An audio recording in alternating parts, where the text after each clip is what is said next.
नमस्कार मित्रांनो, कोर्टाची पायरी या सत्रात आज आपण माफीचा साक्षीदार या विषयावर भाष्य करणार आहोत, बोलणार आहोत, गप्पा मारणार आहोत.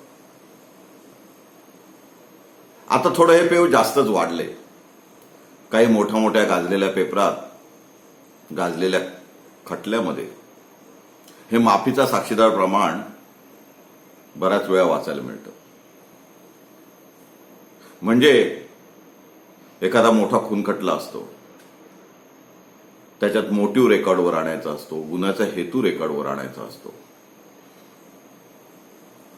गुन्ह्याच्या आधी कसा कट कारस्थान शिजलं, गुन्ह्याची पूर्वतयारी कशी झाली, आरोपी कुठे भेटले, कसे भेटले, मग त्यांची मीटिंग ऑफ माइंड, गुन्ह्याचं स्वरूप कसं ठरलं, काय तयारी केली, पैशाची तयारी काय केली, सुपारी कोणाला दिली, मग गुन्ह्यासाठी वाहन व्यवस्था काय झाली, गुन्ह्याची रेकी केली असेल तर रेकी कशी झाली, मग प्रत्यक्ष गुन्हा कोणी केला, कसा केला, गुन्हा करताना इतर आरोपींना रोल काय होता, इतर आरोपीने काय पाळत ठेवली होती का हल्लेखोरांवर, मारेखोरांवर, सुपारी बहादरांवर, त्यानंतर त्यांना तिथून जागेवरून पळवून कसं लावलं, कोणत्या वाहनाने लावलं, गुन्ह्यानंतर काय काय घटना घडल्या, मुख्य आरोपी जे कट कारस्थान करणारे होते, पैसे पुरवणारे होते, ते मुख्य आरोपीच्या म्हणजे ऍसेलेंटच्या संपर्कात कसे होते, नंतर त्यांची मीटिंग कुठे झाली, उरलेले पैसे कुठे दिले गेले, हा संपूर्ण परिस्थितीजन्य जो पुरावा असतो किंवा इतर पुरावे असतात त्यावरून एक शृंखला तयार होते आणि मगच कोर्टात पूर्णपणे तो गुन्हा सिद्ध होतो असं म्हटलं जातं. आता चार्जशीटमध्ये बऱ्याच वेळेला हे सगळे पुरावे असतात. मग त्या आरोपींचे गटवारी केली जाते, प्रतवारी केली जाते. थोडक्यात म्हणजे मुख्य आरोपी कोण, गुन्हा घडवणारा आरोपी कोण, गुन्ह्याला मदत करणारे आरोपी कोण, गुन्हा घडण्याच्या पूर्वी कोण कोण आरोपी होते, त्यांचा सहभाग किती, म्हणजे हे सह आरोपी, त्यातले मुख्य आरोपी कोण, साधे आरोपी कोण, सह आरोपी कोण आणि सपोर्ट करणारे, गुन्ह्याला मदत करणारे आरोपी कोण, अशी वर्गवारी केली जाते.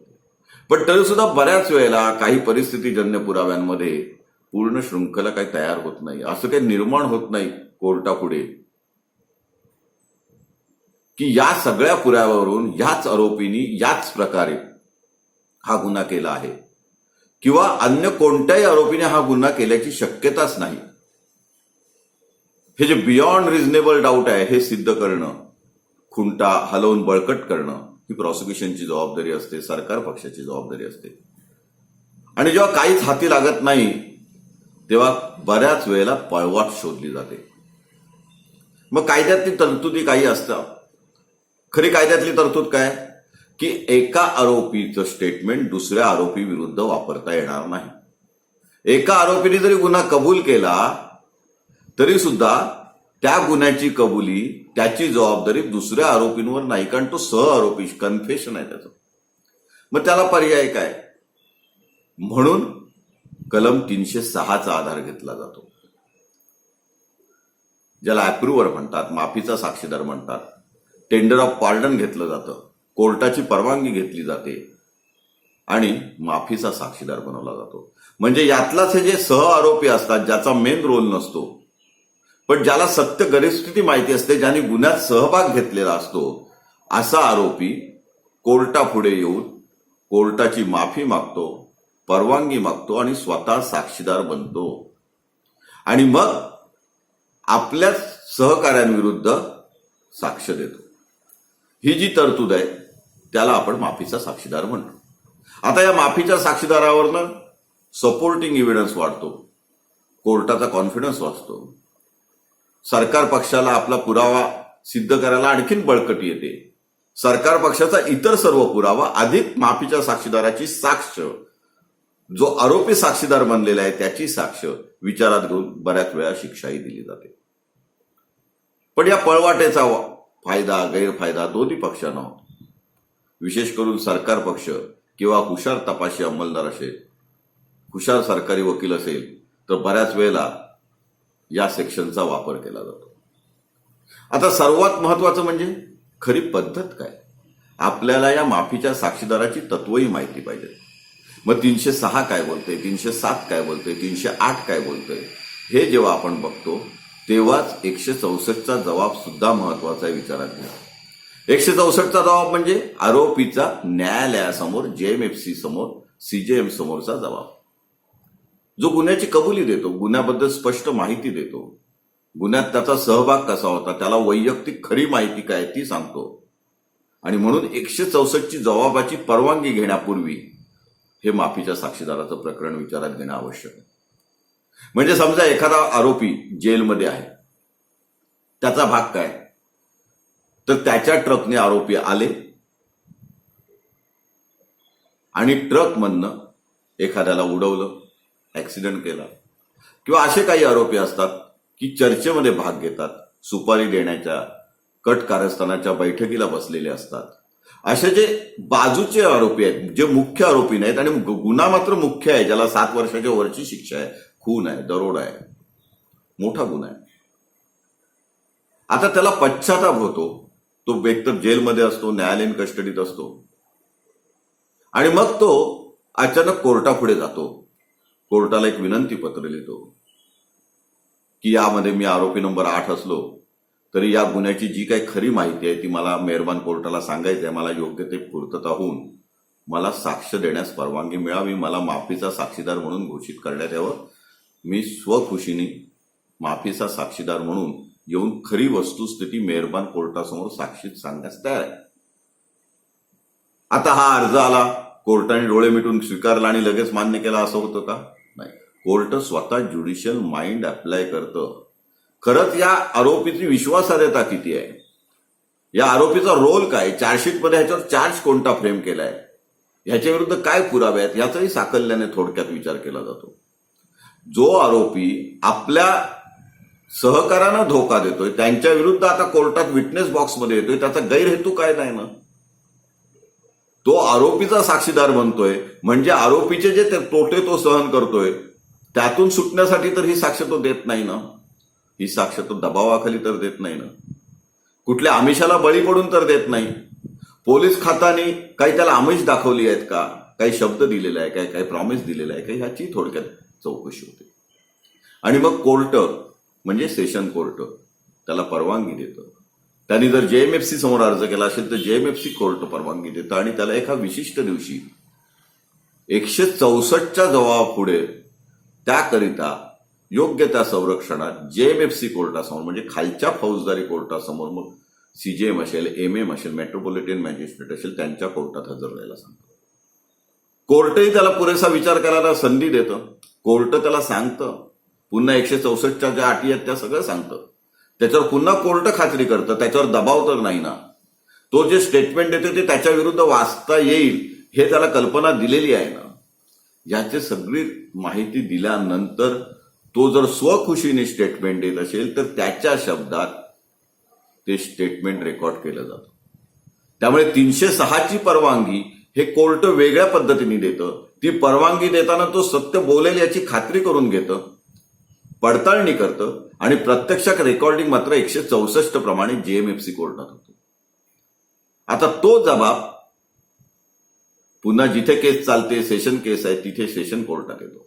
सर्व आरोपींना, कारण त्या आरोपींच्या विरुद्ध आता तो स्टेटमेंट देतोय, आपल्या सहभागीदारांनी कसा गुन्हा केला, माझा रोल त्याच्यात काय होता, मी काय मदत केली, कट कसा रचला, किंवा जे काही माहिती वस्तुस्थिती आहे ती त्यांनी सांगितलेली असते शपथेवर.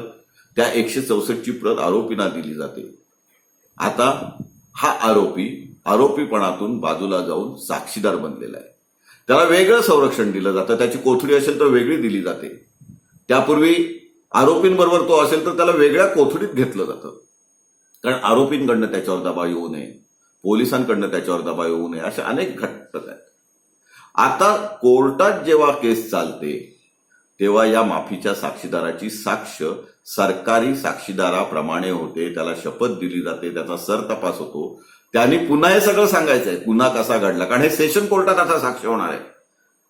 त्याचा सहभाग काय, त्याला वैयक्तिक माहिती किती आहे, त्यांनी प्रत्यक्ष काय अनुभवलं, प्रत्यक्ष काय ऐकलं, त्याच्याकडे काय पुरावे आहेत, त्याचा सहभागामध्ये त्यांनी काय काय रोल केला, इतर आरोपींचा काय रोल होता.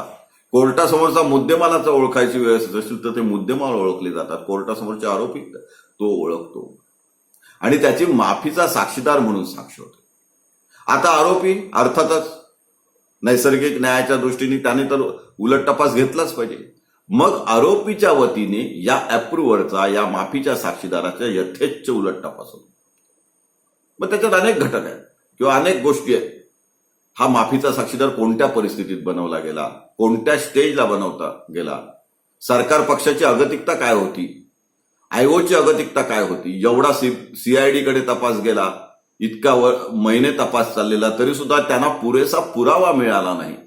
आरोपींविरुद्ध सकृत दर्शनी स्पष्ट आयविटनेस नाही आहेत किंवा महत्वाचा पुरावा सिद्ध होऊ शकत नाही, म्हणून ही पांगुळगाडा किंवा ही कुबडी सरकार पक्षाने घेतलेली आहे हे सिद्ध करण्याचा प्रयत्न केला जातो. या साक्षीदाराचा पूर्व इतिहास काढला जातो. तो कसा रिलायबल विटनेस नाही, ट्रस्टवर्दी विटनेस नाही हे सिद्ध करायचा प्रयत्न आरोपीतर्फे केला जातो. त्याला कशी आमिष देण्यात आलेली आहेत हे बऱ्याच वेळा सिद्ध करण्याचा प्रयत्न केला जातो. कोणत्या परिस्थितीत त्याला माफीचा साक्षीदार बनवण्यात आलं, प्रत्यक्ष पोलिसांनी त्याच्यात इंटरफेरन्स कसा केलेला आहे, हस्तक्षेप कसा केलेला आहे, पोलिसांनी त्याला जाऊन कसं जेलमध्ये भेटले किंवा त्याला काय आमिष दाखवली, परिस्थितीत काय त्याचा फायदा त्याच्या घरच्यांना मिळवून दिला, या सगळ्या गोष्टी परिस्थितीजन्य पुरावा म्हणून आणल्या जातात. कोर्टाला विचार करायला भाग पाडलं जातं की हा माफीचा साक्षीदार हा नैसर्गिक साक्षीदार नाही, हा मारून मुटकून बनवून आणलेला साक्षीदार आहे. कोर्ट संपरीक्षा घेतं, सर्व बाजूने विचार करतं, उलट तपासाचा पण विचार करतं. इतर आरोपी असतील तर सगळ्या आरोपींच्या वकिलांना उलट तपासाची संधी मिळते. आणि मग माफीच्या साक्षीदाराची साक्ष ही जर जास्त विश्वासार्ह असेल, इतर परिस्थितीजन्य पुराव्याच्या जोडीची असेल, त्याला सपोर्टिंग असेल, मदत करणारी असेल, घटनाक्रम जुळत असेल आणि ज्या चेन ऑफ सर्कमटेन्शियल एव्हिडन्स पुरी होत नव्हती ती या माफीच्या साक्षीदारामुळे पुरी होत असेल तर जरूर माफीच्या साक्षीदारांवर सुद्धा विश्वास ठेवला जातो आणि त्याच्या आधारे सुद्धा कन्व्हिक्शन दिली जाते, शिक्षा दिली जाते. पण केवळ माफीच्या साक्षीदारावर शिक्षा होण्याचं खूप कमी प्रमाण आहे, कारण इतर सराउंडिंग एव्हिडन्स पाहिजे. शेवटी तो विश्वासू किती, त्याने गुन्ह्यात भाग घेतलाय. सर्वात महत्वाचं म्हणजे आता तो साक्षीदार बनलाय, त्यामुळे त्याला जामिनाचा फायदा मिळतो. तो जामिनाचा अर्ज नंतर करतो, सरकार पक्ष अर्थातच दिलेल्या शब्दाला वाचतो. हे कायद्यात नाही तरी बऱ्याच वेळेला अशी मदत इनडायरेक्टली डायरेक्टली केली जाते. बऱ्याच वेळेला खटला चालू असताना हा साक्षीदार जामिनावरही सुटतो, म्हणजे त्याला प्रत्यक्ष फायदाही मिळतो. आता तो आरोपींच्या तावडीत कशाला सापडतो, इतर आरोपी जेलमध्ये आहेत, हा आरोपी बाहेर झाला, त्याची साक्ष झाली, तो साक्ष असेपर्यंत त्याला खूप संरक्षणही दिलं जातं. पोलीस पाहिजे ती त्याला मदतही करतात आणि बऱ्याच वेळेला कायद्यातील तरतुदींचा गैरवापर सुद्धा केला जातो. दुर्दैवाने पोलीस खातं विशेषतः काही महत्वाच्या खटल्यांमध्ये अशा पद्धतीने माफीच्या साक्षीदाराची साक्ष नोंदवताना दिसतात. म्हणून 306 खाली टेंडर ऑफ पार्डनची परवानगी देताना न्यायाधीशांनी जास्तीत जास्त काळजी घेणं महत्वाचं आहे. दुर्दैवाने बऱ्याच वेळेला ती दिसत नाही. त्याचा 164चा जबाब नोंदवताना बरीच काळजी घेणं आवश्यक आहे. मधल्या काळातल्या परिस्थितीवर ज्युडिशियल माइंडनी न्यायाधीशांनी लक्ष ठेवणं गरजेचं आहे, कारण तो न्यायालयीन बंदी आहे. तो जामिनाचा फायदा घेऊन नंतर जामिनावर सुटतो, तो पुढे आरोपी म्हणून राहत नाही आणि बऱ्याच वेळेला त्याचा गैरफायदा किंवा अन्याय आरोपींवर सुद्धा होऊ शकतो. आरोप खरा असेल, आरोपींनी खरंच गुन्हा केला असेल, माफीचा साक्षीदारही खरा असेल तर काही नाही. पण काही वेळेला अशा शेवटच्या शेपटाचे किंवा आजूबाजूचे जे आरोपी असतात, ज्यांच्यावर मुख्य आरोपी नसतात, त्यांना आमिष दाखवून, त्यांना दमदाटी करून किंवा अन्य मार्गाने माफीचा साक्षीदार बनवलं जातं, हे सर्वतः चुकीचं आहे. याला फेअर ट्रायल म्हणता येणार नाही, परंतु दुर्दैवाने बऱ्याच वेळा ते होतं, कारण न्यायालयासमोर त्या गोष्टी येत नाहीत, योग्य पद्धतीने उलट तपास होत नाही आणि मग या कुबड्यांचा वापर शिक्षेसाठी केला जातो. आता माफीचा साक्षीदार 164 मध्ये जबाब देतोय, पण असंही काही वेळेला घडतं, तो इतका हुशार असतो की त्यानंतर कोर्टात आल्यानंतर सेशन केसमध्ये मात्र जेव्हा तो माफीचा साक्षीदार म्हणून सरकार पक्षाच्या वतीने उभा राहतो तेव्हा तिथे तो हलतो, नरोवा कुंजरोवा करतो, काही गोष्टी महत्वाच्या घालतो. आणि मग 164च्या जबाबाप्रमाणे साक्ष का नाही असा एक तांत्रिक प्रश्न निर्माण होतो. कारण त्याचा जबाब पोलिसांनी घेतलेला नाही, पोलिसांनी जबाब घेणं अपेक्षित नाही, पोलिसांनी रादर इंटरफेरन्स करणं, हस्तक्षेप करणंच अपेक्षित नाही. अशा वेळी बऱ्याच वेळेला माफीचा साक्षीदार फिरतो सुद्धा, तो त्याची जात दाखवतो. कारण मुळातच तो गुन्हेगार आहे, त्याने गुन्ह्यात सहभाग घेतलाय. अशा वेळी मात्र थोडी फंकी पोझिशन होते. 428 सेक्शन आहे, प्रॉसिक्युशनला त्याच्यावर कार्यवाही करता येते. 482 खाली उद्या हायकोर्टात सुद्धा जाता येतं, पण त्याची जी ट्रायल आहे ती सेपरेट चालते. बऱ्याच वेळेला अशी हुशार माणसं माफीच्या साक्षीदारीचा गैरफायदा सुद्धा घेतात. सरकार पक्षही बऱ्याच वेळेला सोयीच्या दृष्टीने आपल्याला पाहिजे तेवढं गाळलेल्या जागा भरण्यापुरतं, अतिरिक्त पुरावा आणण्यापुरती सोय करतं आणि माफीच्या साक्षीदाराला मर्यादित स्वरूपात तपासलं जातं. खरी वस्तुस्थिती कोर्टासमोर येतेच असं नाही, असंही आता काही वेळेला घडलं आहे. तेव्हा माफीच्या साक्षीदाराची काही वेळेला, आता जे केस लॉ येतेच आहे, दालमिया म्हणून केस आली, त्यावेळेला माफीच्या साक्षीदाराचं महत्व किती, त्याची विश्वासार्हता किती, अप्रुव्हर करताना योग्य त्या तांत्रिक पूर्तता केल्या गेल्या आहेत की नाही, या सगळ्या गोष्टीचा उहापोह आता व्हायला लागलाय. सुप्रीम कोर्टात अनेक केसेस माफीच्या साक्षीदारावर शिक्षा झालेल्या किंवा माफीच्या साक्षीदाराची साक्ष गैरवाजवी, अविश्वसनीय ठरवून सुटका झालेल्या अशाच केसेस आहेत. तर माफीचा साक्षीदार आपल्या दृष्टीने कधी कोणाला काही प्रसंग येऊ शकतो. उद्या तुमचा मुलगा किंवा तुमची जवळचा माणूस खरंच तो इन्व्हॉल्व्ह नाहीये, त्याच्यावर मुख्य गुन्हा नाही, पण मैत्री खात्यात तो अडकला गेलेला आहे, त्याचा रोल अगदी संक्षिप्त आहे, त्याला आरोपी म्हणून खटल्यात चालू ठेवायचं, आरोपी म्हणून त्यांनी संपूर्ण खटल्याला सामोरी जायचं आणि शिक्षेची टांगती तलवार घ्यायची. 120 असेल तर सर्वांना शिक्षा होऊ शकते, 149 सेक्शन असेल तर सर्वांना शिक्षा मिळाली तर होऊ शकते. फक्त मुख्य आरोपी आणि इतर आरोपी यातला फरक होत नाही. त्याचा रोल काय हे बघायला पाहिजे. आणि खरंच तो प्रामाणिक असेल तर लवकरात लवकर, कारण शेवटी निकालापूर्वी केव्हाही माफीचा साक्षीदार होता येतो. हे सगळं करता करवी ते पोलीस असतात, पण ते काय करतात, आरोपीच्या हस्ताक्षरात पत्र पाठवतात, कुठल्या तरी तारखेला अचानक कोर्टासमोर अर्ज द्यायला लावतात की मी माफीचा साक्षीदार बनायला तयार आहे. आणि मग कोर्ट त्याची चौकशी करतं, त्याच्यावर युक्तिवाद होतो, प्रतिवाद होतो आणि मग शेवटी 386 बहुतेक वेळेला परवानगी सुद्धा दिली जाते आणि मग ते पुढची पूर्तता केली जाते. पण शेवटी माफीचा साक्षीदार आपल्या माणसाला करायचा की नाही हे सुद्धा बघणं आपलं कर्तव्य आहे.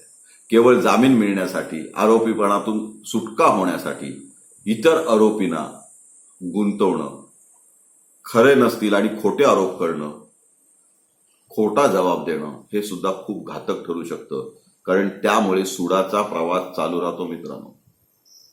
कारण कधी ना कधीतरी जर माफीच्या साक्षीदारांनी खोटी साक्ष दिली आणि त्याच्या खोट्या साक्षीमुळे इतर आरोपी विनाकारण पोचले तर ते आरोपी, त्यांचे हस्तक, त्यांचे मित्र, त्यांचे सहकारी तुमच्यावर राग ठेवू शकतात. हा सामाजिक प्रश्न निर्माण झालेला आहे. त्यामुळे माफीच्या साक्षीदाराची संज्ञा, अप्रुव्हर म्हणजे काय, अकम्प्लिस म्हणजे काय, 306 खाली केव्हा परवानगी मागता येते, हे सर्व आपण बारकाईने अभ्यासणं गरजेचं आहे. कारण माफीचा साक्षीदार हा आता मोठा चर्चेचा विषय बनलाय. जेव्हा इतर पुरावे मिळत नाहीत तेव्हा न्यायालय सुद्धा अशी परवानगी देऊ शकते. तसं नीट बघितलं तर हे एक प्रकारचं आमिषच आहे. जेव्हा न्यायाधीश त्यांना सांगतो की तुम्ही माफीचा साक्षीदार बनू शकता आणि माफीच्या साक्षीदार म्हणून बनल्यानंतर तुम्ही आरोपी नसाल तर साक्षीदार आहात, तुमची परिस्थिती बदलली